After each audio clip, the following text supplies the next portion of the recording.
इंसान के गरूर की औकात बस इतनी सी है कि ना पहली बार खुद नहा सकता है और ना आखिरी बार।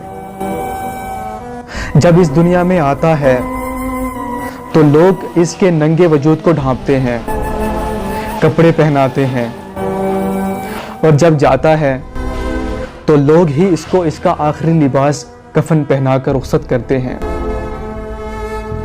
कमजोर पैदा होता है मगर ताकतवर होते ही खुद को खुदा समझने लगता है। 2-4 दिन ही की मोहलत पाकर हजरत इंसान अपनी औकात भूल जाता है। मट्टी का खिलौना जीते जी बहुत शोर करता है मगर जब मरता है तो मर ही जाता है।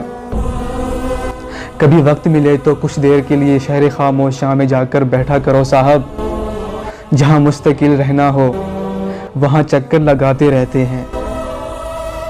डरता हूं लोगों की अकड़े हुए वजूद और फैली हुई अना को देखकर, मरने के बाद कितना चुपचाप और खामोश हो जाते हैं। कल तक जो समझते थे कि उनके बगैर इस दुनिया का कारोबार नहीं चल सकता, आज मिट्टी के ढेर की सूरत पड़े हुए हैं।